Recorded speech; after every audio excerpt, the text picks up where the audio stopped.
My friends, I want you to look around this room and realize that you are not here by accident. You might think you simply chose to come, or you stumbled upon an invitation. But I believe there's a deeper reason for you being here right now. There is a stirring in your heart, a gentle but insistent voice telling you that hope is not gone, that your best days are not behind you, and that something greater is waiting just around the corner. That is the voice I want to speak to tonight. I want to speak to those of you who have lost something precious along the way, who have felt your passion slip through your fingers or your faith waver under the weight of hardship.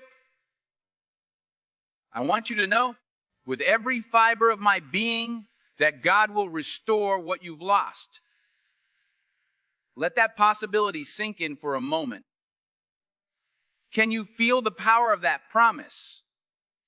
Even if you're skeptical, even if you're tired, even if your soul feels battered, I dare you to hold on to that promise tonight, because I've seen it. I've lived it. And I believe it's going to change your life if you open yourself to it.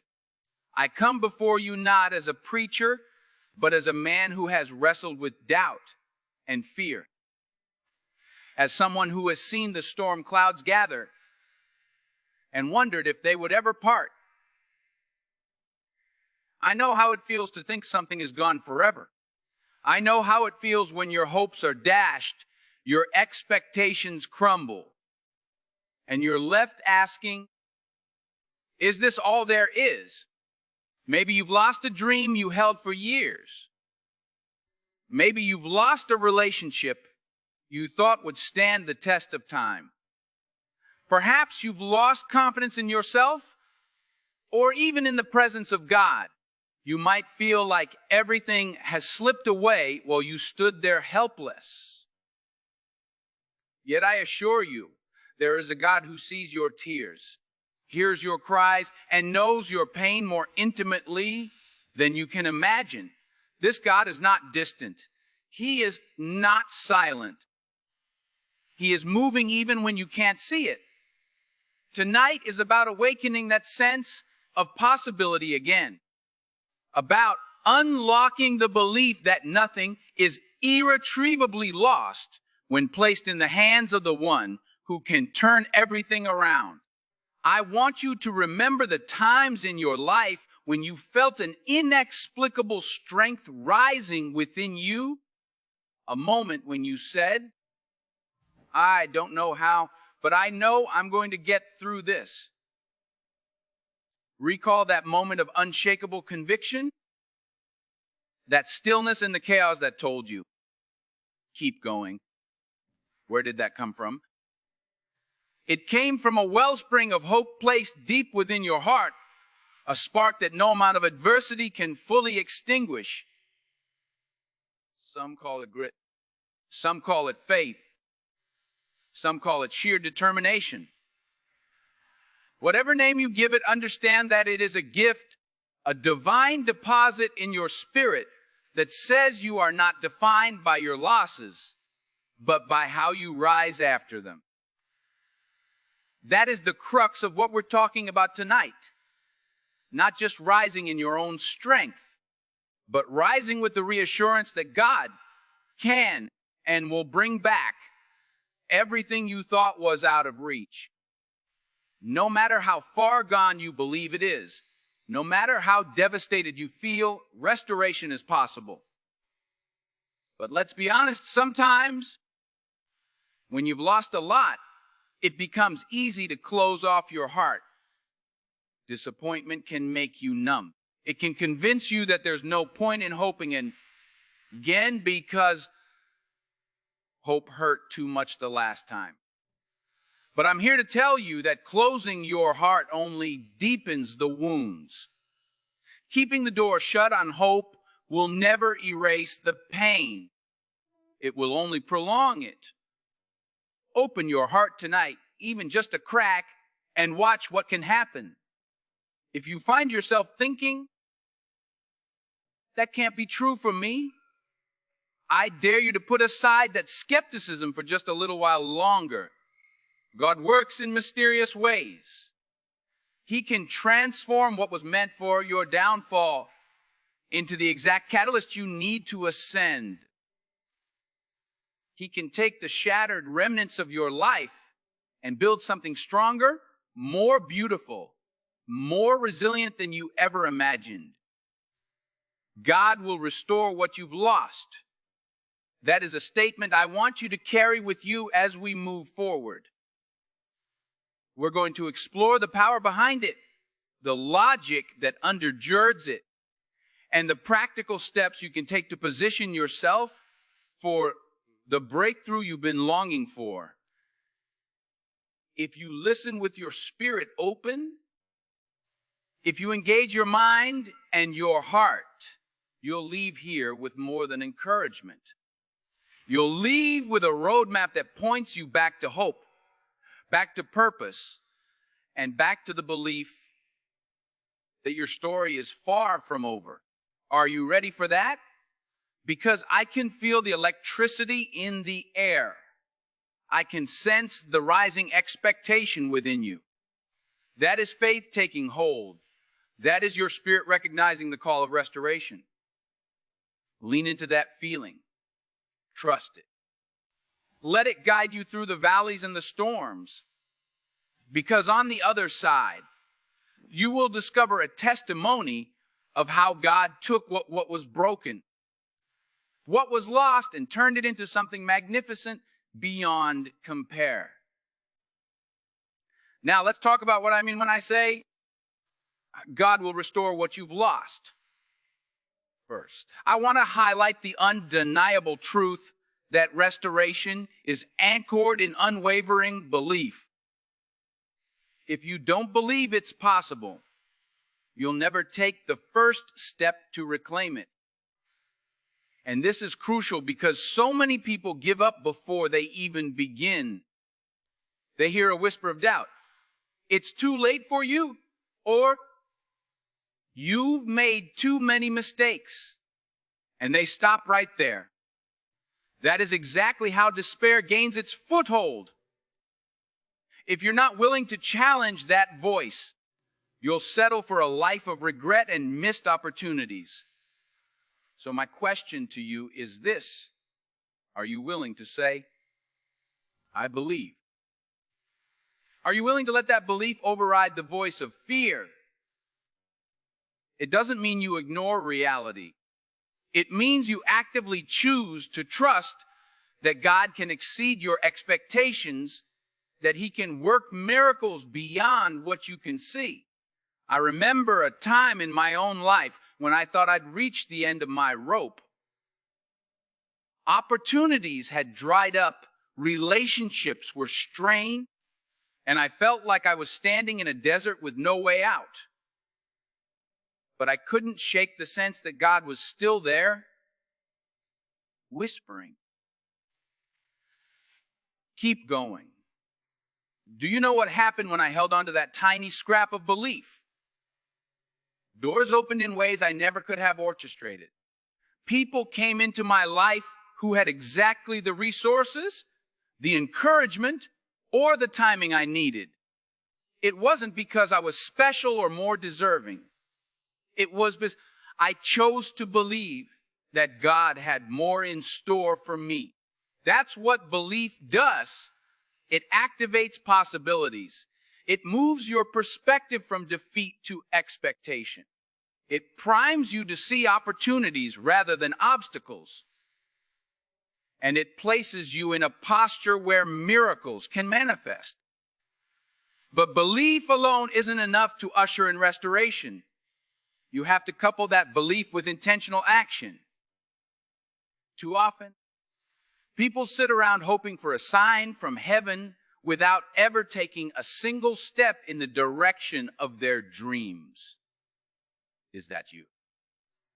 Are you waiting for God to do all the work while you remain idle? Let me be direct. God can move mountains, but He often invites you to grab a shovel and start digging.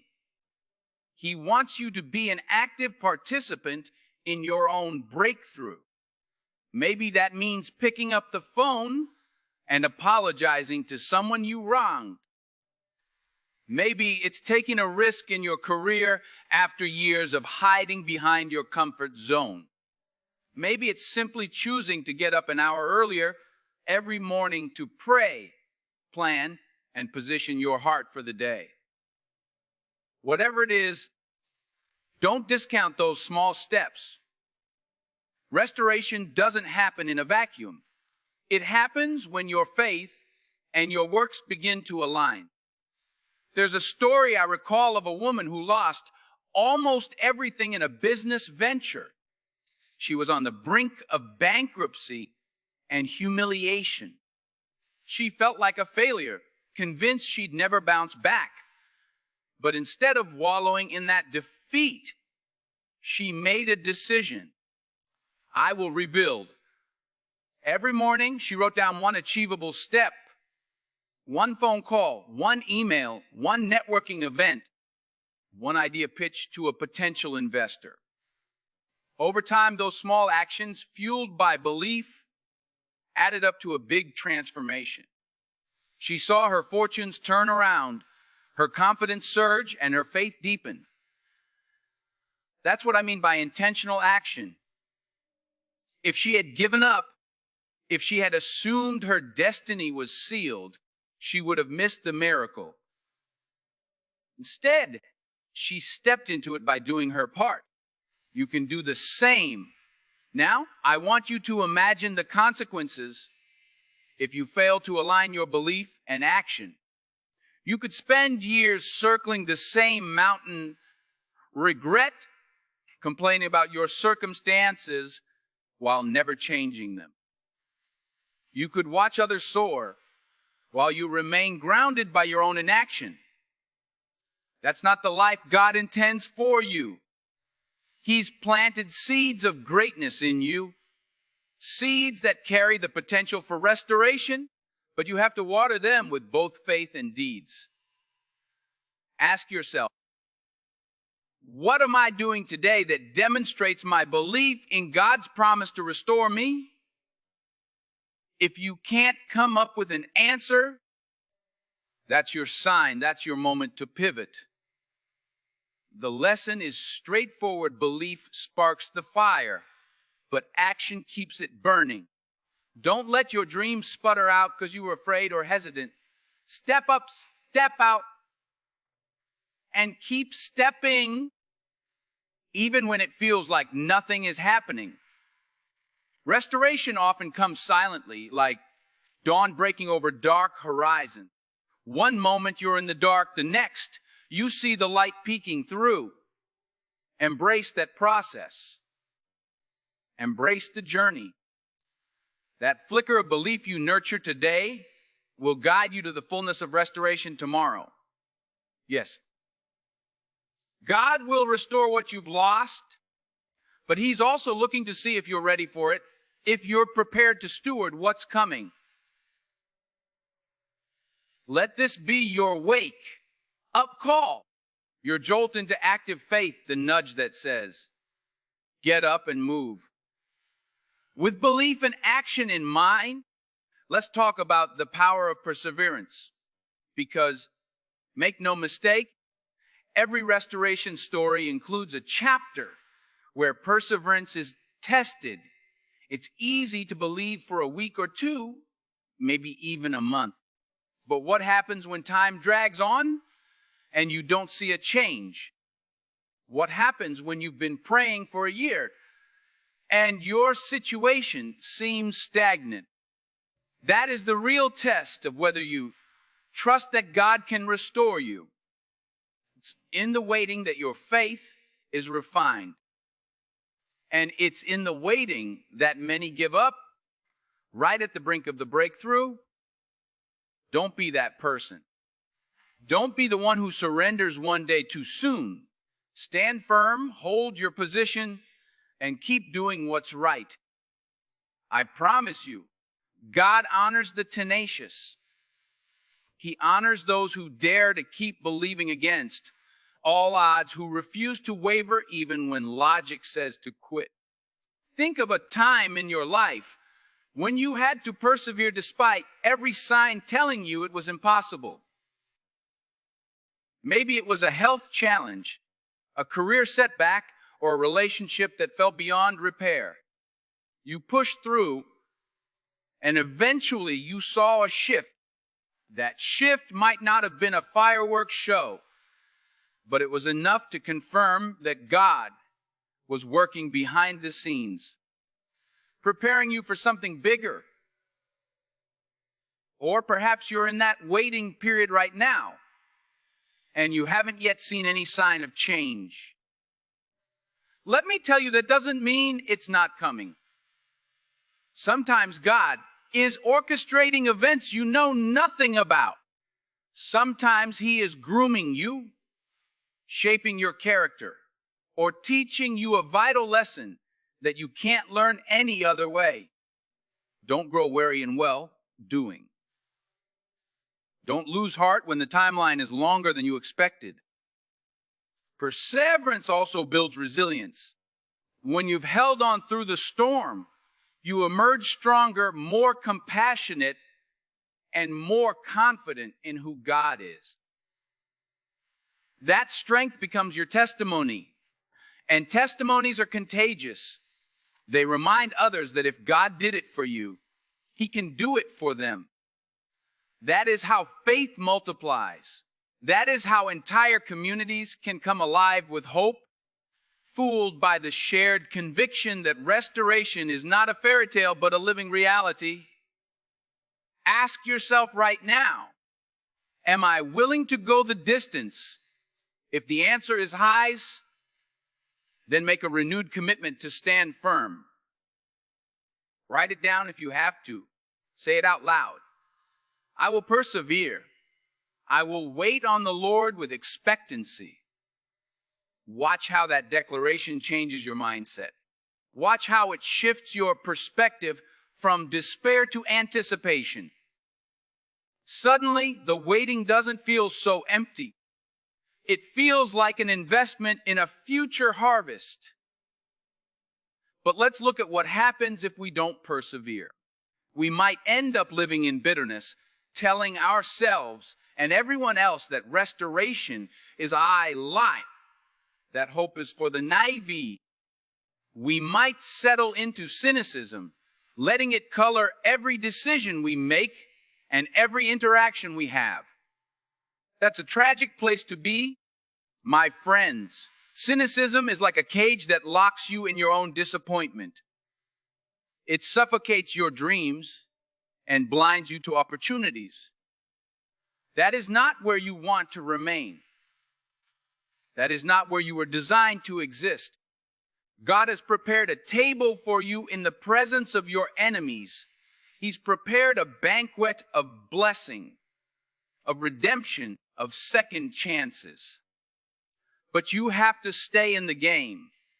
You have to keep showing up, keep believing, keep pursuing the promise that God will restore what you've lost. The practical side of perseverance involves maintaining routines that feed your faith.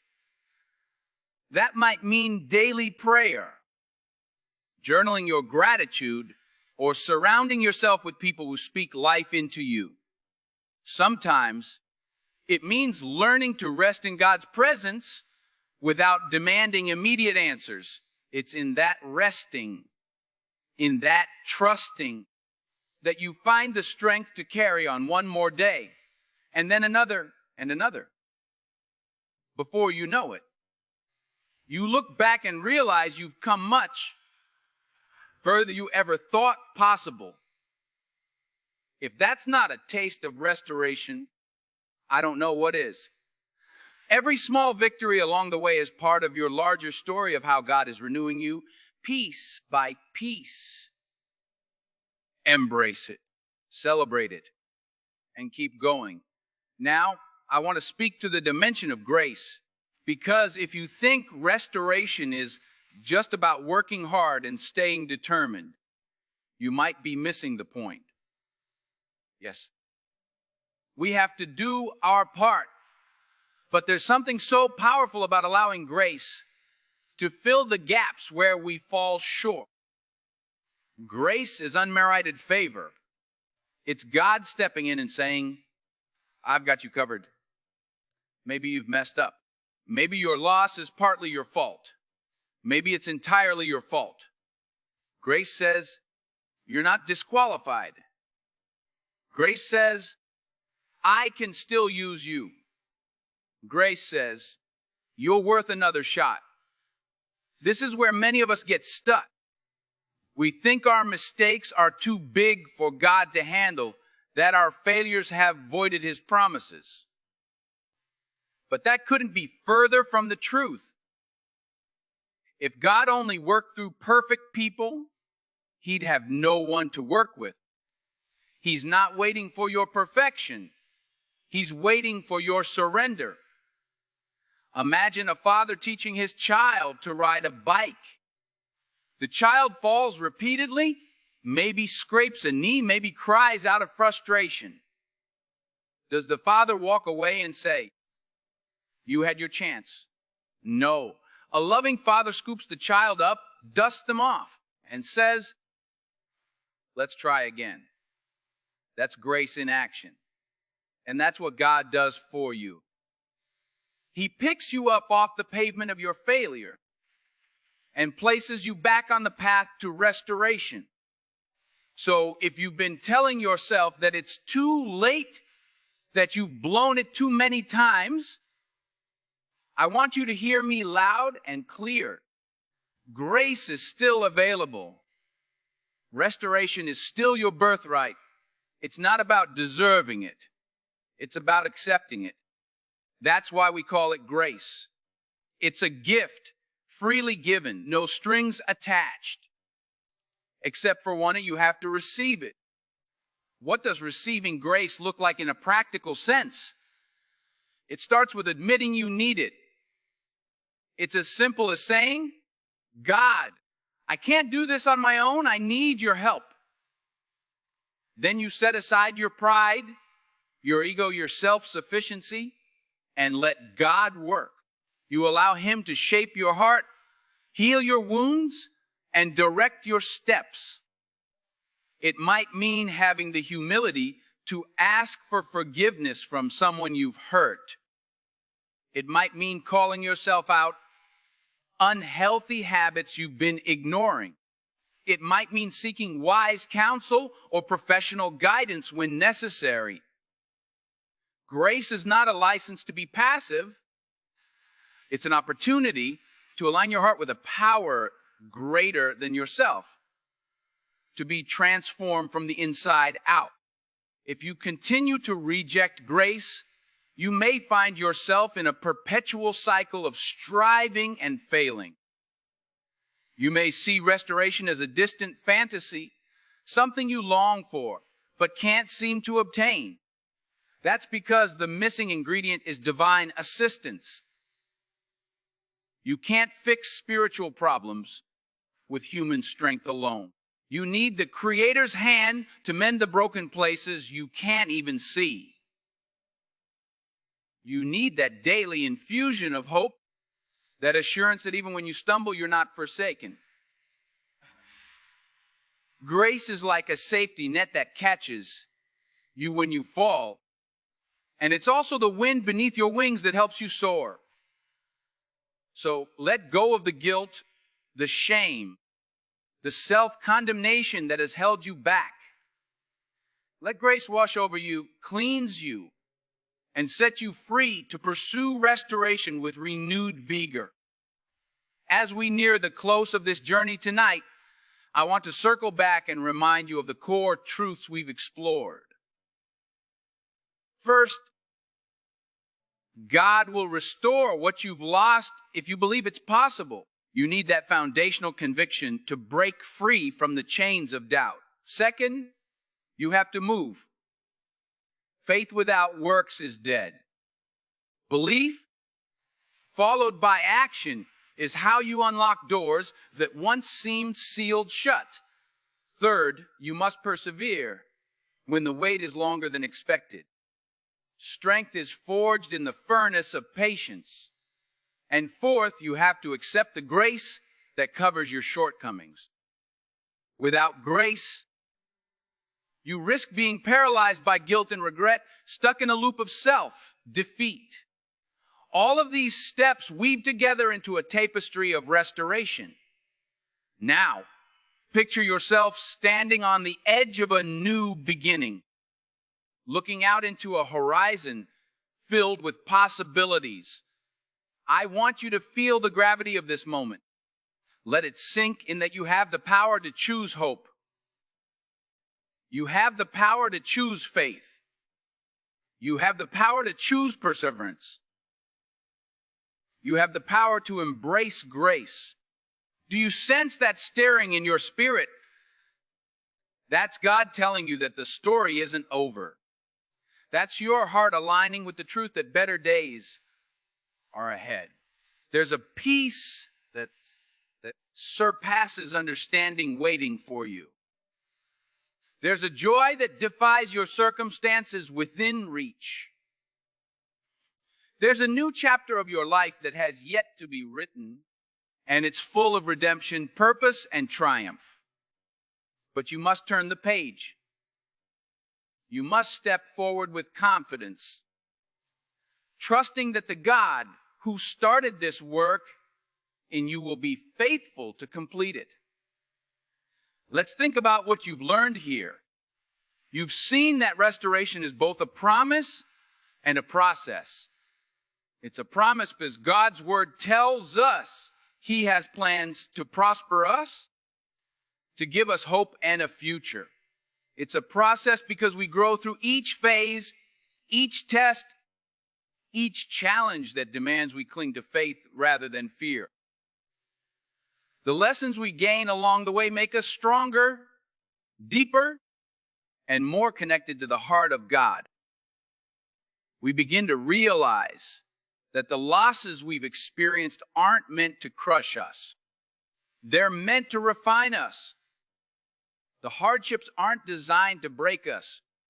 They're designed to reveal the hidden treasures of our character and fortify our trust in something bigger than ourselves.